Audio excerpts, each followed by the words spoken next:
Welcome back, everyone. Today we're doing another deep dive, and this time we're setting sail with Cat Quest 3. You might know it as Pirates of the Caribbean. Now, you probably know the vibe already. It's super cute, loads of puns, a really accessible open-world action RPG. But when we started looking into it, the reviews, what the devs are saying, fan discussions, we found something kind of surprising. There's this incredibly deep, interconnected story building up. Seriously, it looks like it's heading towards what they're calling an apocalypse. So that's our mission today. Go beyond the cute visuals and see what's really going on under the hood. Exactly. And we're drawing from, well, quite a bit. You've got the Metacritic score around 80, generally positive. Then there's all the chatter on Steam and Reddit, which is always revealing. Plus, crucially, we've got interviews and roadmaps directly from the developers, the Gentlebros. I mean, the core identity is still there, accessible action RPG, cats, dogs, fantasy world. But the expectations for game number 3 were huge, which led straight into this pretty big debate we need to talk about first. Okay, yeah, let's jump right in. The length. That was the first big thing people latched onto, wasn't it? Lots of players saying, hey, I finished the main story in like 6 hours. Maybe 10, 11 if you're going for 100%, which for a modern open world game feels, well, short. It does feel short, especially, and this came up a lot in the community feedback. When you put it next to Cat Quest 2, people were saying the CQ2 map felt, I don't know, maybe 2 or 3 times bigger. Just way more caves, side quests that took you all over the place.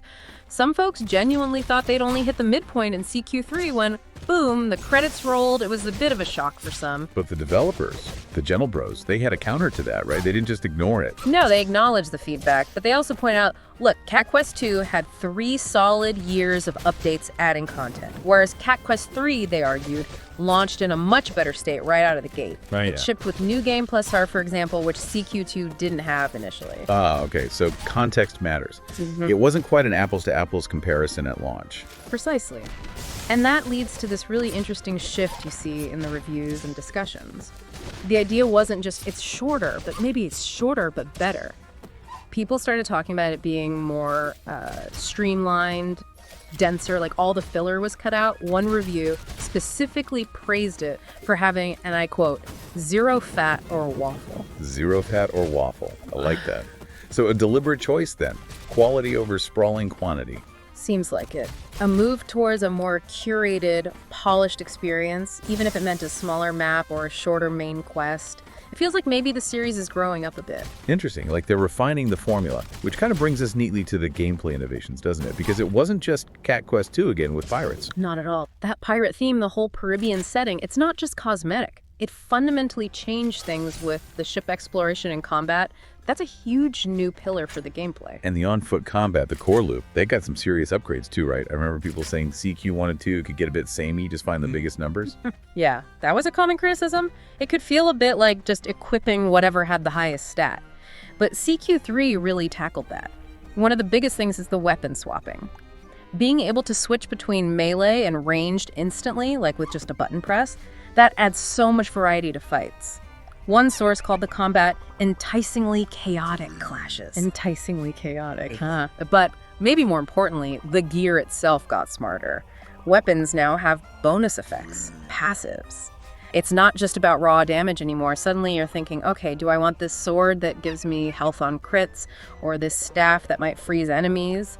It encourages actual builds, real experimentation with gear and magic combinations. That's a massive step up. It sounds great for depth, but Cat Quest has always been known for being easy to pick up. Did adding that complexity make it less accessible? That's the clever bit. They balanced it. Think about how they handled difficulty, like with dungeon levels. Oh yeah, they don't actually show you the recommended level for areas, do they? Exactly, which is kind of hardcore, actually. It gives it this almost Elden Ring or Xenoblade kind of vibe. The game basically tells you, go on, fuck around, find out. Huh. Okay, but how does F around and find out mesh with being family-friendly and accessible? Seems like a contradiction. Well, the consequence of finding out dying isn't really that punishing. Travel back is instant, healing is cheap, you don't lose much progress. So the challenge is there if you push into tough areas early, but the friction of failure is super low. It's a really smart way to cater to both casual players and those who want to test their limits. Genius, really. Okay, that makes sense. And they were listening to feedback even right at launch. Weren't there some quick quality of life updates. Little things, but they add up. The V1.2.00 patch, for instance. Now, when you level up past the max level, it refills your health, mana, and ammo. Just smooths out grinding sessions. Oh, and they added a candleshake toggle. Always good for accessibility. Good call. Now, before we get into the post-launch stuff, we have to mention co-op. It's back, local 2-player, which is great, but there's a wrinkle with the ships. Ah, yes. The co-op ship situation. So you can play with a friend, but when you're sealing the Caribbean, you both share control of the one ship. Wait, really? So you have to agree on where to go? Yep. Mandatory cooperation or maybe mandatory conflict, depending on who you're playing with. It's kind of funny, actually, given the game's themes of family and teamwork. Might test a few friendships. I can imagine. Yeah. Okay, so putting potential living room arguments aside, let's talk about that post-launch commitment. The Gentlebros clearly heard the "it's too short" feedback and seem to be addressing it head-on. Absolutely. They've laid out a clear roadmap, reinforcing that idea of density and long-term support, just like they did with the previous games. They already delivered the first big content update, V1.2.0. That wasn't trivial. It added 5 new quests, 4 completely new dungeons. You've got places like Fergie Island, Squeaky Cave. Oh, and Lonely Cave apparently has a Dragon Ball Easter egg hidden inside, which is fun. A Dragon Ball reference. Nice. Plus 9 new pieces of gear, including, get this, a second Warrior's Braid, specifically so both co-op players can have one. They're thinking about those details. Thoughtful. But the bigger updates are the new modes, Right. designed specifically to add replayability and challenge. Exactly. First up is the MEW GAME update. This is a proper challenge mode. It introduces 8 meowdifiers, basically difficulty multipliers and rule changes. And it's not just harder for the sake of it. Beating MEW GAME with these modifiers unlocks a whole new 7-piece set of endgame gear with unique passives and attacks. So real rewards for mastering the challenge, feeding back into that build diversity. Okay, so that adds serious legs for dedicated players. What about the other one? Tavern Tales. Right, the Tavern Tales update. This sounds like more of a narrative, repeatable challenge. You go to Mama Milka's Tavern, and you can basically replay exaggerated tales of past boss fights. Sounds like a cool arcade-style boss rush mode. So yeah, they're definitely adding more stuff to do. It shows they're invested. Speaking of the developer's investment, there's that cool Easter egg, right? Where you can actually find them in the game. Oh yeah, this is brilliant. The Gentlebros actually confirmed it. You can find the entire dev team hidden in the game world. Apparently there's a quest called The Speech way down on the southwest corner of the map. You have to sort of break the boundary a bit to get there. Break the boundary, like glitch out of the map. Kind of, yeah. And when you find them, they give you this heartfelt message, and then they reward you with a unique weapon called the Architect. The Architect, that's perfect. And what does it do? It's a powerful ranged weapon with unlimited ammo. A literal gift from the game's creators. Okay, that's amazing. A gift from the Architects. Which is actually a great segue. Because now we need to talk about the grand architecture of the story. This is where things get surprisingly deep and kind of dark. Yeah. The lore across the Cat Quest series has always had this hidden depth beneath the puns. In CQ3, everything revolves around finding the North Star. Both you, the secret protagonist, and the main villain, the Pirate King, are after it. Initially, it's presented as this, magical treasure that grants wishes, fulfills desires. Standard MacGuffin stuff. But that's not what it is at all, is it? The final act pulls the rug out from under you. Completely. It's revealed that the North Star isn't an object. It's this huge, kind of grotesque, ancient, cosmic monster. The old Seekers apparently sealed it away precisely because it feeds on mortal desires. It represents greed, ambition.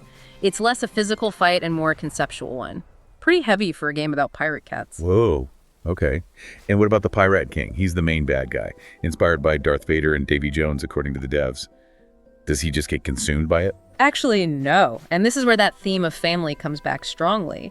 The Pirate King realizes the North Star is evil. He actually warns you, the player character, about it. Then he just leaves, happily. With his pirate crew, Squeaky and Clean, who are like his found family, he chooses connection over power. It's a really nice thematic beat. So the final boss isn't even the Pirate King. Nope. The final confrontation is basically you surviving against the North Star itself, which wants your Dragonblood Seeker powers. But the real emotional core of the ending involves your mentor, Captain Cappy. Right, Cappy. That part hits hard. He actually dies just before the final fight, doesn't he? Okay. Because he refuses the North Star's offer to save him if it means sacrificing the cat. Yeah, it's a proper tearjerker moment. But then things get really weird and really important for the whole series. This character, Aelius, shows up. Aelius? Okay, we need to pause here. Who is this guy? He keeps popping up. He's basically the secret arch-villain of the entire franchise. He's the human old master who originally created the dragon bloodline your character belongs to.